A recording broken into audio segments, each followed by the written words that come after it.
All right, thank you everyone for joining us today for our South Texas Regional Family Medicine Grand Rounds. Our educational partners today are the South Central Area Health Education Center, and our department's mission statement is inventing a healthier future for families and communities in San Antonio, South Texas, and beyond through excellence in patient-centered care, research, and education. All right, today is April 30th, 2025, and today's session code is 1009-6256. You can register your attendance and claim CME credit using the CME credit via text system described on the screen.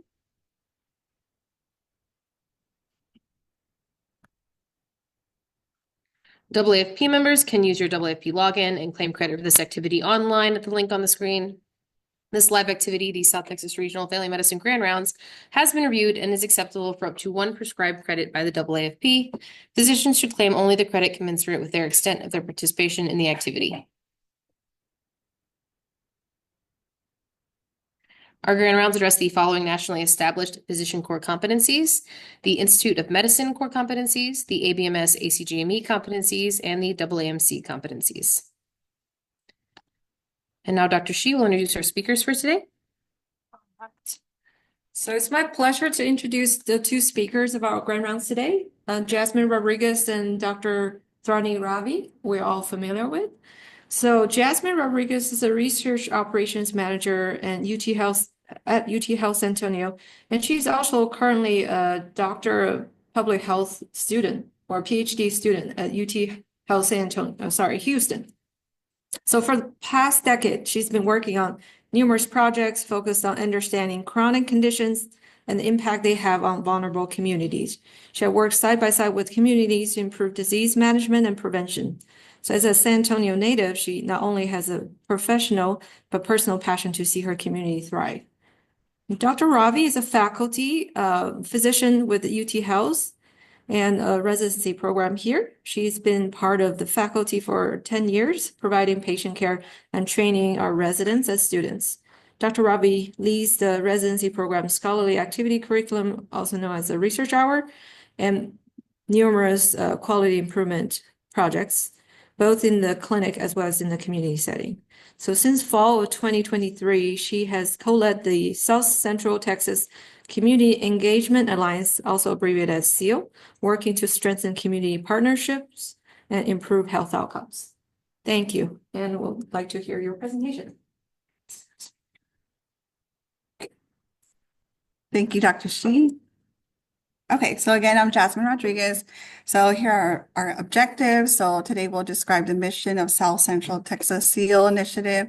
We'll list the two core principles of meaningful and community engagement used by CEAL.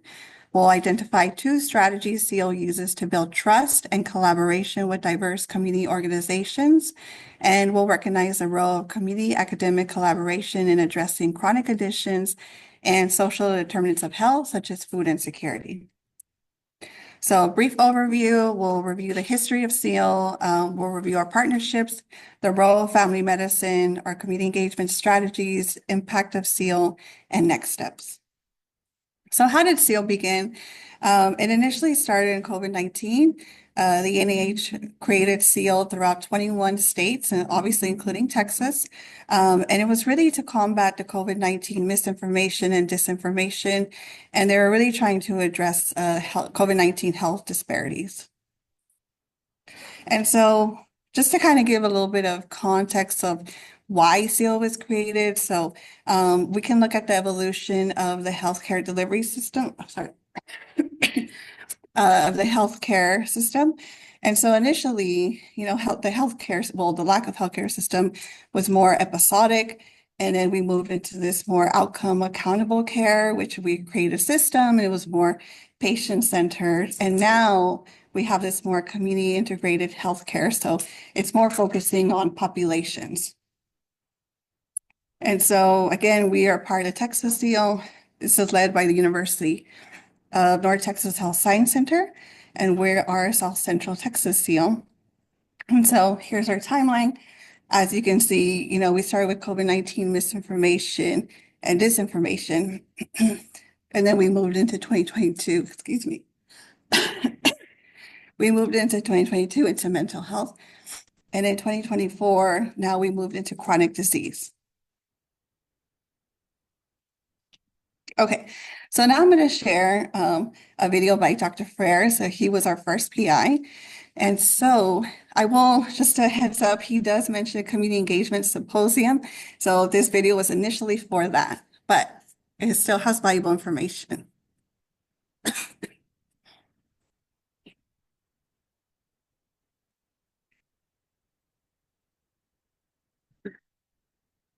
Oh, it's a UH issue.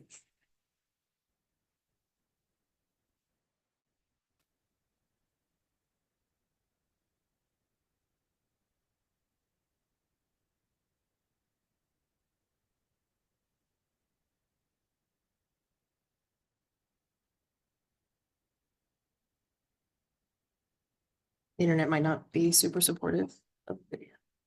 Let's see.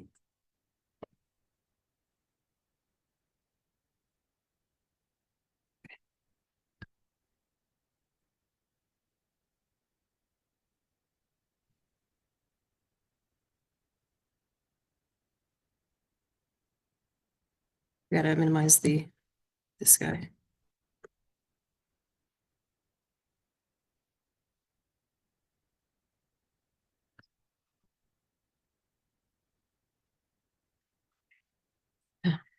If it loads. Hello, and greetings from Colorado. Sorry to not be with you for this edition of the Community Engagement Symposium, but I'm happy to help get it kicked off. I was asked to very briefly review the events of early 2020 and how UT Health San Antonio and its community partners responded to the early COVID pandemic.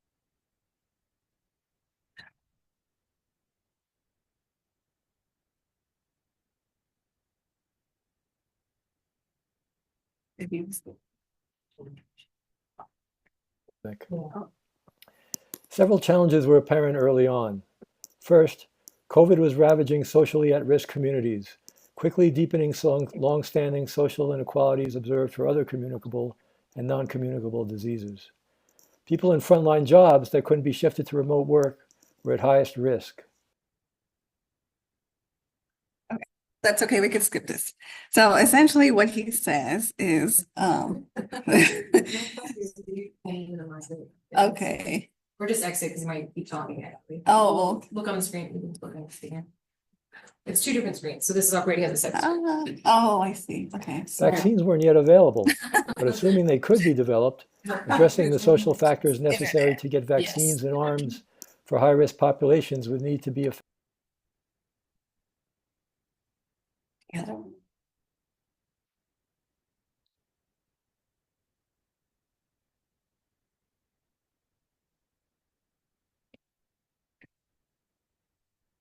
Okay.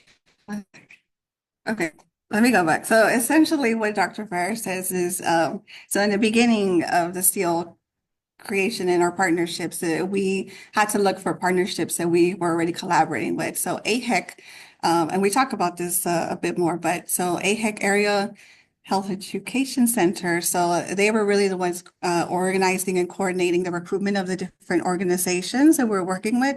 And we already had history with some of the organizations that we were going to work with. So in the beginning of SEAL, I think we had like a week and a half or 2 weeks to identify those organizations we were going to work with. So again, that trust that we already had with those organizations, that history was a big part of who we selected. Okay.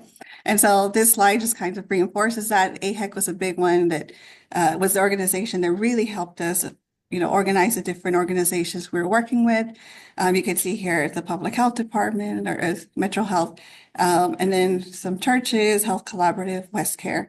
And so these were really, we were trying to target organizations that represented the east side and west side of San Antonio.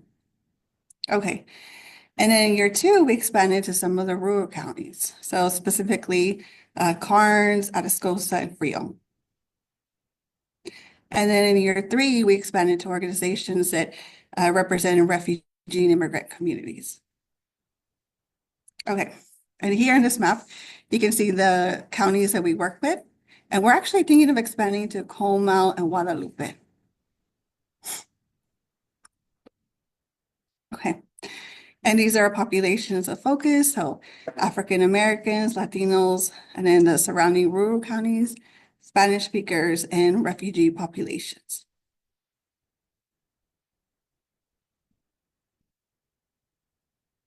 Okay, thank you, Jasmine. So we wanted to talk about, why is it important that the SEAL initiative is led by family physicians? First it was Dr. Ferrer, and then our department with me right now. So family physicians have a holistic understanding of patients. We understand a bit more about the impact of social determinants of health. And so we can get a deeper understanding of how new emerging health issues can really impact our patients.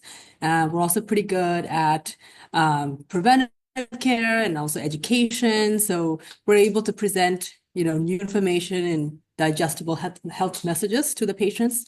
And of course, we have a broad knowledge base as far as, providing some clinical background to any new emerging topic. So that's why it's important to have something like this led by a primary care or a family medicine physician. Okay, so before I get into the exact community engagement methods, I wanted to show this, this model for meaningful community engagement. So in whatever ways we engage with our partners, we always kind of went back to this model to see if we're kind of in alignment with this. You can see that you start with the core principles that are in the middle, for trust, bidirectional communication, culturally centered methods, ongoing communication. Those are the core principles, and that can lead to strengthened partnerships, expanded knowledge, improved health, and finally thriving communities. So this is like the overarching model that we kind of often refer to. So now looking at the core principles, we kind of created our own kind of guiding principles for the way in anything we do with our partners. Very important, mutual respect, respecting diverse viewpoints. We have our partner organizations come from a variety of different backgrounds, as you saw from the previous slides. So we had to make it culturally centered, and very important, this other one, bidirectional communication. A lot of research, a lot of times it's done where the main research group, kind of tells them, they kind of assume, or they do a needs assessment. They say, okay, this is what's needed in the community, and this is what we'll do for you, and then you'll be the recipient of whatever we do, right? Whereas our bidirectional is, we're not the ones dictating everything that happens. Of course, there's an overall goal that the National Institutes of Health, which is the funder for this, holds, but we abide by that, but we let the community and our partners kind of dictate what their goals are. Okay, so it's constant bidirectional communication, not just us telling them, oh, this is our plan for today, or this is the plan for the next year. Okay, and there's always a mutual sharing of ideas, constant feedback on any health messaging or anything we create. It's always a collaborative. We always collaborate with our partners and co-create these things. Okay, so now we'll get into our actual community engagement strategies. This is the fourth SEAL project year. So every year we begin with a breakfast kickoff, and during that time we do a live partner needs assessment. All of our partners are very deeply rooted in their communities, and they know what's going on and what's needed. So we do the needs assessment and then create a shared purpose for the following year, which is informed by the needs assessment and also the National Institutes of Health goals, which is pretty broad, so we can incorporate anything that the partners really need. And with that, we can create a common agenda for the year. And the other strategy that we use is one of the main things that happened, in the beginning of the pandemic was all this misinformation about COVID and the vaccines and all that. So this was a big engagement strategy, was co-creation of messaging material, whether it's flyers or radio spots or magazine ads. We would communicate with our partners and create these, co-create this messaging. We'll go into that a little bit more, and you'll see examples of that in the following, in like 3 more slides or so. But the main thing I want to focus on is this engagement strategy, which is a virtual weekly meetings. Okay, this is really the core of our engagement. So we've been meeting with our partners through Zoom every single Monday morning for the last 3.5 years, and this is a typical Zoom meeting in the morning at like 8:30. That's like almost like a habit now, right? If we don't do this, we're like missing something. So this is just some of our partners. We try to include, usually there's about 10 to 14 of them that join. And, it's even though it's just a 30-minute meeting, we use that time to hear what our partners have to say about what's going on in their communities. Again, previously it was about COVID, but now it's any chronic diseases or any emerging topics. For example, measles was another one, right? They'll talk about their community needs, any messaging needs, any misinformation going on in their communities. And then they'll also use this space to, share information with each other. If we need to create messaging like new flyers, let's say there's nothing really out there that we can't get it out in a timely manner, we'll just say we'll create it together. So this is the space for that. And also they can, if there's a specific topic that they want to hear from an expert on, we sometimes get experts to come and give them a talk for like 15 minutes or so. But the main thing is the discussion sections that go on. And then some important things that came out of this is, because the partners have known each other for so long, they've built trust and a really strong partnership. And so we've noticed a lot of resource sharing going on. For example, one of our urban partners needed vaccines. They needed extra vaccines for an upcoming vaccine fair, and they were really falling short. One of our rural partners who was on the call spoke up and said, "Oh, we have all these extra vaccines. We can just give it to you." Okay, so that happened, and then there was another instance where one of the partners had a mobile medical unit that was always parked in the specific spot. And all of a sudden, that specific spot on those days wasn't available to them anymore. And they said, "Oh, we want to continue providing these women's health services through this bus," And then so several of our partners spoke up and said, "Oh, we'll check with our organization. We'll check with this." So so that, and there's many other instances of resource sharing that even food, for example, from summer camps, leftover food, help somebody else's food pantry. So a lot of just because they know each other, they've been here for so long. It's not just sharing of information and ideas, but it's also actually real-time sharing of resources. So this is our key, unless it's like a Monday's off federal holiday, we always keep this going. And one thing that we noticed was, even though our topic might be on something specific, because this mechanism of meeting is in place, if there's a new emerging thing like measles came up, right? And our partners needed a lot of questions answered. They were hearing things from the communities, right? And so because it was already there, we could quickly shift focus to that topic. And you can see Dr. Wu, she's one of the heads of mental health, right? And she can give us really up-to-date information. And, you're not looking for emails or anything. You just get it all right here. Okay, so anyway, so any messaging that we create from here, the partners distribute it to their communities in a collaborative manner. We also do some neighborhood chats. Some of the residents might be familiar with it. That's at the neighborhood place, based on feedback from the community on what topics they need to hear about. And we also hear from the communities during these chats too. So some of us and the residents have done these chats. And of course, we continue with constant email communication with this new updates, new events. We really look forward to each other's emails. Finally, one of the last engagement strategies is information gathering through surveys and focus groups.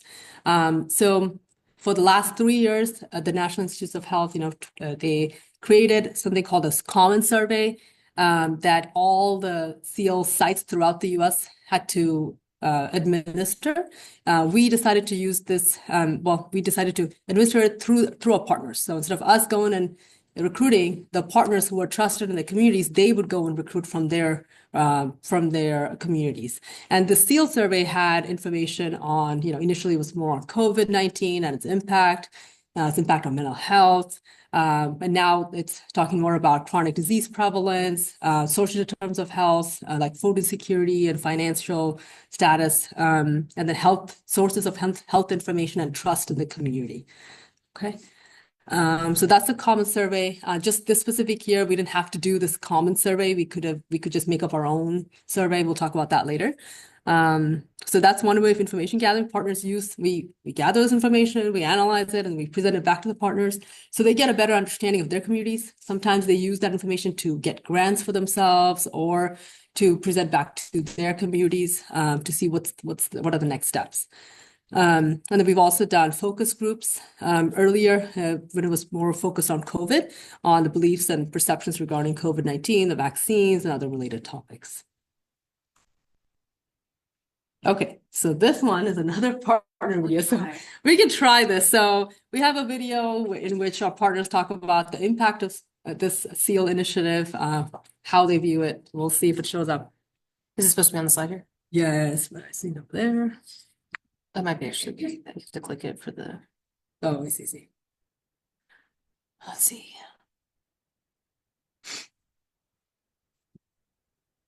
On again. Or to load maybe.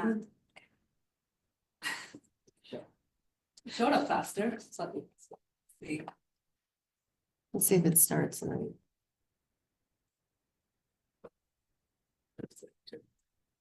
Mhm. I am Junda Wu, Medical Director at the City of San Antonio Metropolitan Health District. We are your local public health department. Hi, my name is Ariel Gomez, and I am the Center Director for South Central Area Health Education Center, also known as AHEC. My name is Ludivina Hernandez. I'm a community health worker, community outreach coordinator for South Central Area Health and Education Center.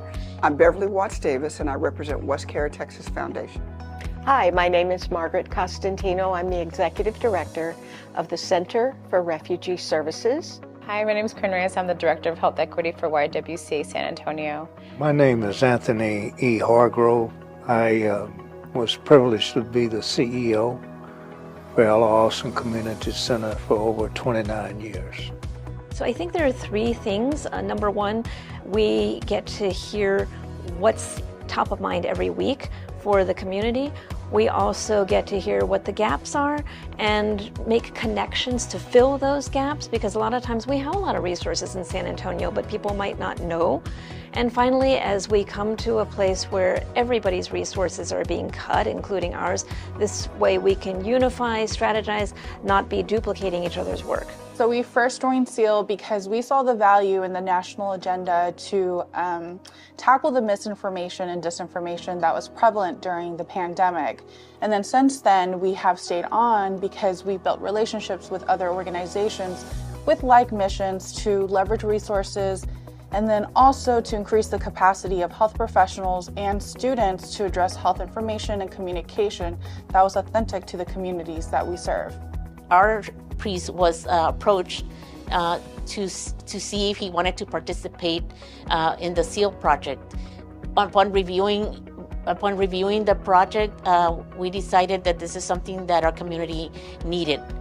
And that's where we made the decision, because we also found out that they would take into consideration the community's values and norms, in making the decisions of what information to provide and how to provide it to them.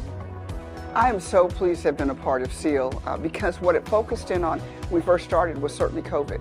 And what that really means to me is that we were looking at figuring out how do we make sure that we can meet the needs and be a high touch point for people in need. So I was just really pleased to be a part that SEAL came to the east part of San Antonio to make sure that the people in the eastern sector of San Antonio got the same resources and the same services that everybody else got in San Antonio. We joined SEAL to provide more of a liaison with the medical and the health community during the COVID pandemic, because many of our clients do not speak English and they have a difficult time understanding information. YWCA San Antonio joined SEAL during the pandemic because we wanted to touch base with other local leaders and figure out a way that we can solidify our messaging and really reach the community in a better way. We continue to remain in this partnership because we have formed some amazing friendships, some allies. We've grown some friendships that will last a lifetime, and this has helped us to build a better trust in the community. I was attracted to SEAL primarily associated with its effort to reach out to the community. One of the ways we build trust is by meeting every week, whether there's something on fire or not, right? A lot of times public health just comes to specific parts of a community when we need something. We and government as a whole, we're guilty of that, and that doesn't build trust. By meeting every week, we do what my director likes to call relationships and not speed dating, and that way when we really do need everybody to unite around something, you already know who we are. We were able to build trust with our SEAL partners through sharing a common agenda. And then, of course, through the years, we've been meeting weekly and then participating in different community-based research as well as activities. And then just ensuring that we share information that is mutually beneficial for all the communities that we serve together. What I really love about the SEAL project is that we really are trusting of each other, and we build trust because, quite frankly, all of us are in the same boat. All of us are serving communities that are underserved and are in true need of services. So we have done some things like make sure that we're in a weekly newspaper. So every week, as they're thumbing through and the pages automatically flip, and people really kind of think that's cool, but it makes them read it. But as it's flipping, they're getting messaging constantly every week reminding them that they truly are the power of one. It's them taking care of themselves, and they're in charge of their health and their life. And so that's what SEAL has allowed us to bring forward to our community. One of the main ways we build trust is through our cohesive messaging.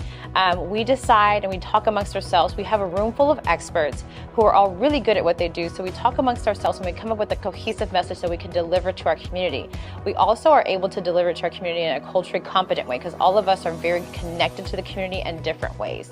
We meet every Monday morning, and you cannot help to build trust and respect during those meetings. Although they're virtual, a lot is shared about the challenges in serving the populations that you're serving. Some of the highlights that I can speak to is the teamwork that we have, and also being able to find different ways and modes of information, how to translate that for the community is able to understand and identify with it, and it can be useful for them. And one of the other things that the community members have also that we want to make sure is that we have sustainability for our project, and that's the information that we're taking them and working together so that when the project ends, that they have sustainability.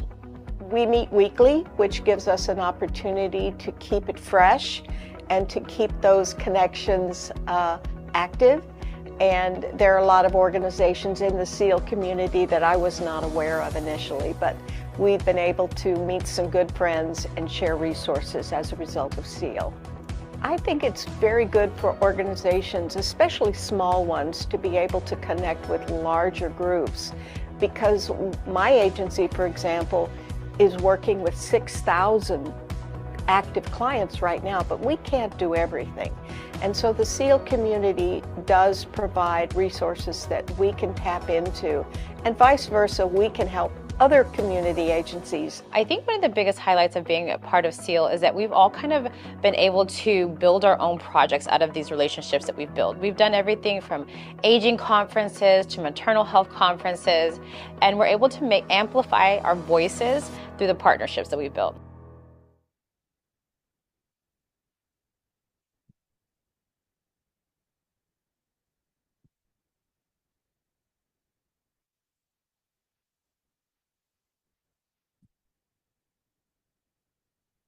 Yeah, I'm glad that worked.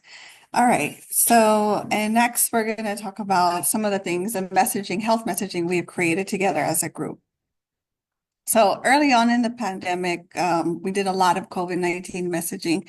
So here is an example of some holiday messaging and how to keep yourself protected.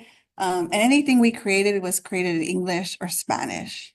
I'm going to go through these briefly. I don't expect you to read these flyers in detail, but just to kind of give an idea of the things that we've created. Okay. And then here's some more COVID-19 messaging. So how strong my COVID-19 protection.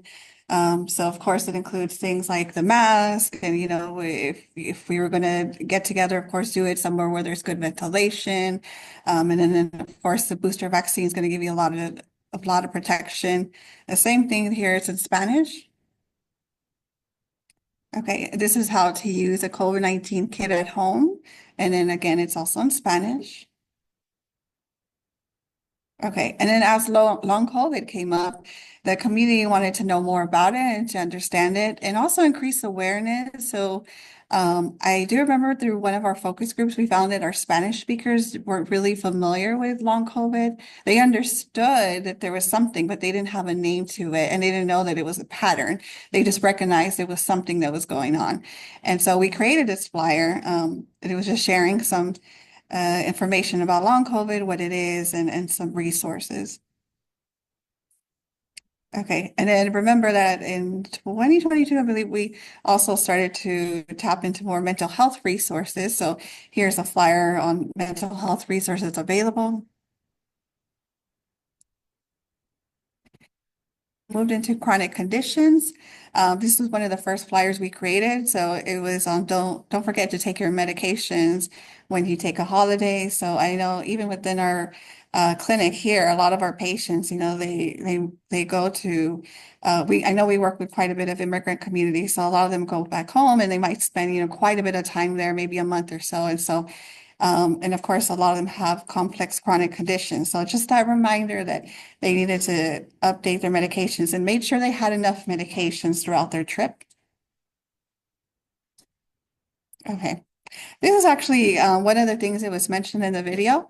So Miss Beverly Watts, and I also want to recognize them. We always, so that video that we shared, that was actually sponsored by one of our community partners. So, and we did it very quickly. So we're very appreciative that they were able to provide the resources to do that. But anywho, so we've also, with the organizations, West Care and Austin, who represent the east side of San Antonio, they actually requested for us to have an ad in something called Black Lives Texas. So this is a magazine that's available in our local HEBs.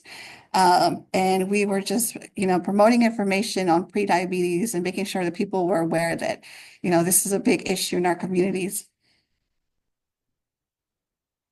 Okay, this is something we actually created pretty recently. And so this was actually, it was a flyers on Ramadan and does it show? Yeah, okay. So this is actually targeting providers and this side is actually targeting patients. And it was just making sure that, patients had that discussion with their doctors if they were going to be fasting. So if they were expecting any medications to their medications, any adjustments to their medications, then they should have those conversations with their doctor. Okay, let's see if this works.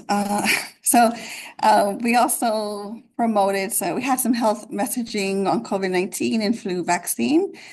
Here, this is again more of this, we're more targeting the Mexican American groups of our communities, and this is at the Tejano radio station on COVID-19 and flu vaccine. So let's see if this works.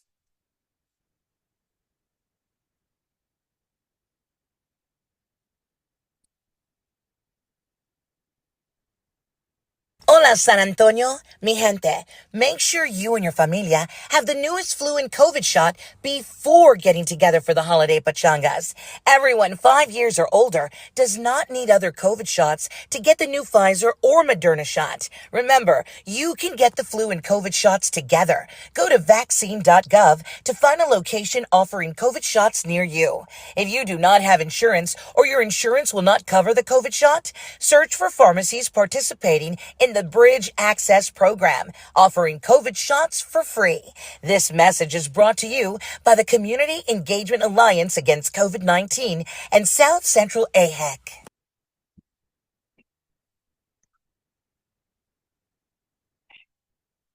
Okay. And then we also did some more radio messaging here. So this was actually on mental health awareness.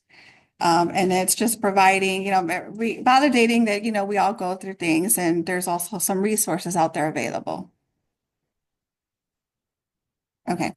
And in year 3, we conducted some mental health first aid training. So with the help of our partners, we recruited people from their organizations and also community members that were interested in mental health first aid. If you're not familiar with that, essentially it's to provide people or empower people with resources and skills on how to help anyone going through mental health challenges. You know, they're not, it's like a 1 day training. So you do some online training beforehand, and then you have a 1 day training session in person. And so we're not essentially equipping people, you know, they don't become behavioral health psychologists or anything. They're just really given the skills to help people going through those challenges. Because a lot of times when people are going through those things, you just don't know what to say, or you could say the wrong thing. And so again, just providing people those skills. And so we had a total of 3 sessions and 65 people that completed their mental health first aid training and receiving their certificate. And then here you can see the different organizations they were affiliated with.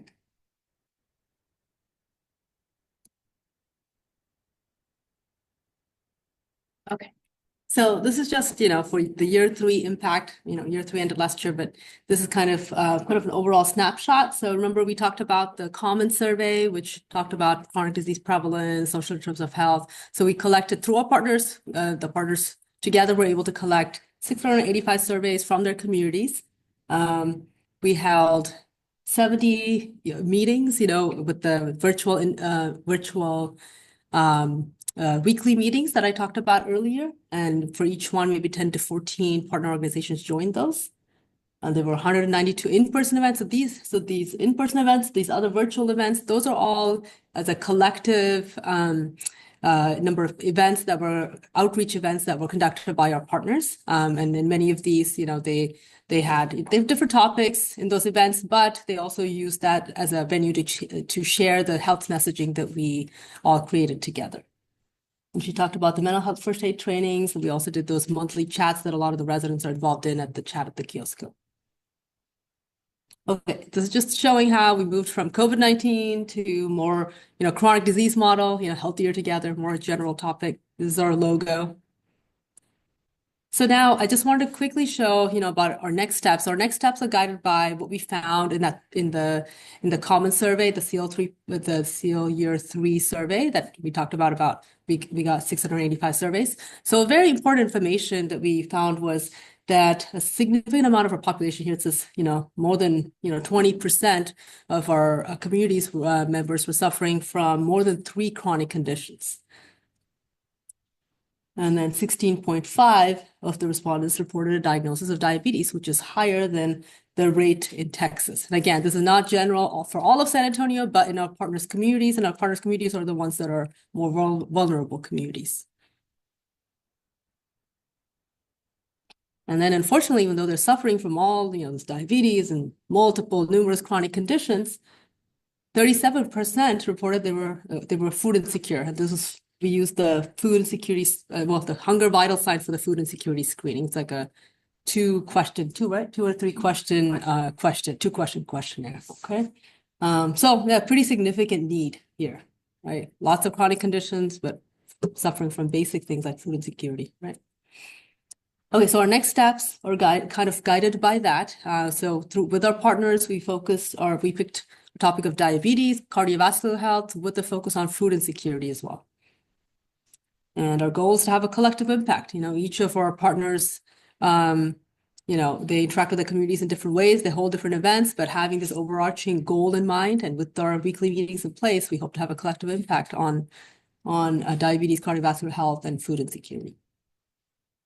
And to do that, we were thinking of using what's called the capability survey. This is a survey that was developed by Dr. Ferrer. We tried to show his video earlier. He was a faculty here for the residents who weren't here at that time. He was faculty here for a long time, really well-known researcher. And he had developed a survey that assesses the community gets the survey, and basically it assesses their opportunities for healthy behavior, healthy diet, health, exercise, and healthy behavior. So it asks about what resources they have, and any personal challenges they have, any facilitators, like do they have family members who also participate in diet and exercise, things like that. So that's what that survey is about. And we're hoping that using this survey, our partners can get a really deep understanding of what's going on in the communities. And this specific survey gives a bit more in-depth information on what's going on, so they can actually take this information. Let's say there's no access to a gym, or it's unsafe to walk, or whatever in their communities. They can take that information and they can go to the local government, right, and maybe make policy changes. We can help with city planning, things like that. So in addition to the capability survey that we'll plan on doing, we also might do this train the trainer program. We're trying to work out the specifics, but this diabetes train the trainer program, there's different organizations that do that. Food Bank does that, but there's other people that also do that. So this is just like how we did the mental health first aid training, where we equip some people in the community with a better understanding of mental health and how to help others. This would help, just lay people in the community who are interested in learning more about diabetes and how to teach others how to cook in a healthy way. So that will equip them with that skill. And each of the organizations can also tailor those classes to their communities. Okay? And our partner organizations would also support those trained to help actually go and conduct those sessions. And we plan on, when we do conduct them, we plan on doing pre and post surveys, and follow up with focus groups on how their understanding and comfort level is in teaching others about cooking and taking care of people with diabetes, how that's impacted by this train the trainer program. Well, those are all things I had, but we had a lot of help. We're really thankful to all our partners, and all our mentors are listed. Dr. Ferrer is listed, but see, we have a ton of other mentors, right? So I'm really thankful for all of them. Any other questions? You want to add anything else? Okay, that's it. Go ahead. So I noticed the next step is 3-year integration focused on diabetes and cardiovascular. That's correct. Instead of getting funding from ADA. So we do constantly apply for more funds, for our partners, especially, if their funds are getting cut through, it's not always a guarantee, right? So through the NIH, yes, we have the funding for the next it's a total of 4-year thing for this, when we're focusing more on chronic disease, but we've already applied to some, not necessarily from the ADA, but from PCORI, which is Patient-Centered Outcomes Research Institute. It's a long name.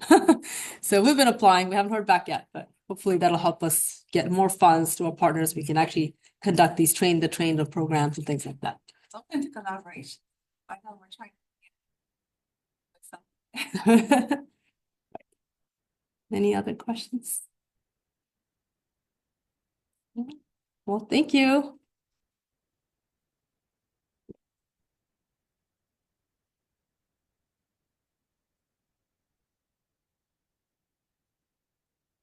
Yeah.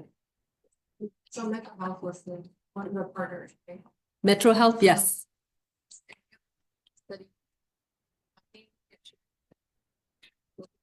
Yes. So exactly. So this all those data that you saw, right? And that's just a small snapshot of all that common survey is pretty long. So Dr. Wu from Metro Health, that's the main person that we collaborate with. She had somebody in her department, look at all that, compare it to the data they collect, because they collect data too every 3 years or so. And so they did a presentation to them. So yes, and next time too, when we do that capability survey, we really plan on disseminating. So every time we do a survey, we always have like a plan in mind, at least a basic plan, who all would benefit from hearing about the results and things like that. So the other thing is that we also, the data results, we break it down by partner. So they can see, their data might look very different. For example, like CRS, Center for Refugee Services, and Domésticas Unidas, both of them represent immigrant populations. And so they might have very different data than some of our other organizations. So that's why we thought it's important to share that with them. And we do that over our weekly calls too, once we have that data.